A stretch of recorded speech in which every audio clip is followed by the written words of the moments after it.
Everyone, welcome back to my YouTube channel.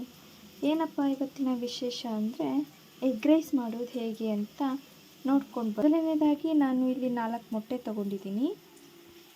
ಆನಂತರ ನಾನಿಲ್ಲಿ PAN ತೊಗೊಂಡಿದ್ದೀನಿ. ಪ್ಯಾನ್ಗೆ 6 ಸ್ಪೂನ್ ಆಯಿಲ್ ಹಾಕಿದ್ದೀನಿ. ಆ್ಯಂಡ್ ಹಸಿಮೆಣಸಿನ್ಕಾಯಿ ಒಂದು 4 ತೊಗೊಂಡಿದ್ದೀನಿ. ಆನಿಯನ್ 2 ತೊಗೊಂಡಿದ್ದೀನಿ.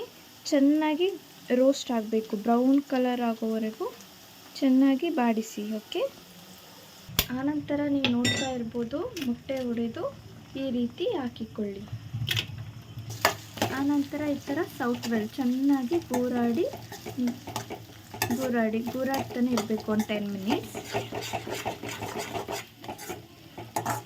ನೋಡ್ತಾ ಇರ್ಬೋದು, ನಾನು ರೈಸ್ನ ಈ ರೀತಿ ತೆಗೆದುಕೊಂಡಿದ್ದೀನಿ. ಯಾಕಂದರೆ ರೈಸ್ ಈ ಥರ ಒಂದು 5 ಮಿನಿಟ್ಸ್ ಆರಿದ್ರೆ ತುಂಬ ಚೆನ್ನಾಗಿ ಉದ್ರುದ್ರಾಗಿ ಬರುತ್ತೆ. ನೋಡ್ತಾ ಇರ್ಬೋದು ನೀವು ಯಾವ ರೀತಿಯಾಗಿದೆ. ಅದಕ್ಕೆ ಬರಬೇಕು. ಸಾಲ್ಟ್ನು ಈಗಲೇ ಹಾಕಬೇಕು ನೀವು. ಈಗ ಕೊತ್ತಂಬರಿ ಸೊಪ್ಪು ಹಾಕಿ ಈ ಥರ ಗೂರಾಡ್ತಾ ಇರಬೇಕು. ಖಾರದ ಪುಡಿ ಇದಕ್ಕೇ ಹಾಕಿಕೊಳ್ಳಿ. ರೈಸ್ಗೆ 1 ಸ್ಪೂನ್ ಧನಿಯಾ ಪೌಡರ್ ಈ ರೀತಿ ಹಾಕಿಕೊಳ್ಳಿ.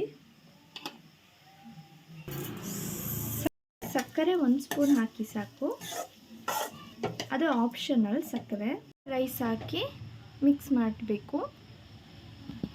ಸಕ್ಕರೆ ಅದು ಆಪ್ಷನಲ್, ತುಂಬಾ ಟೇಸ್ಟ್ ಕೊಡುತ್ತೆ. ಹಾಕಿ ನೋಡಿ ಒಂದು ಟೈಮ್.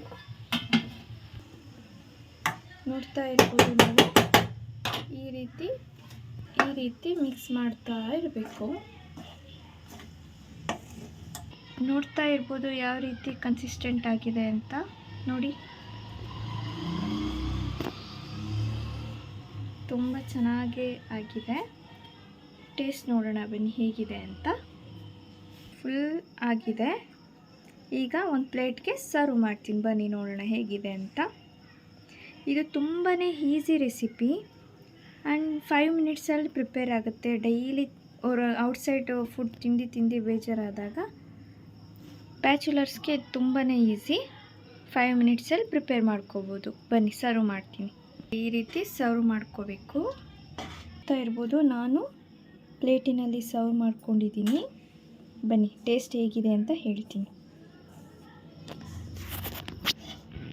ನೋಡಿದ್ರಲ್ಲ ಫ್ರೆಂಡ್ಸ್, ನಾನಂತೂ ಟೇಸ್ಟ್ ನೋಡಿದೆ, ಸಖತ್ತಾಗಿತ್ತು. ನೀವು ಕೂಡ ಟ್ರೈ ಮಾಡಿ ಕಮೆಂಟ್ ಸೆಕ್ಷನ್ನಲ್ಲಿ ಹೇಗಿದೆ ಅಂತ ತಿಳಿಸಿ. ಓಕೆ, ಬಾಯ್, ಟೇಕ್ ಕೇರ್. ಮುಂದಿನ ವಿಡಿಯೋದಲ್ಲಿ ಮತ್ತೆ ಸಿಗೋಣ.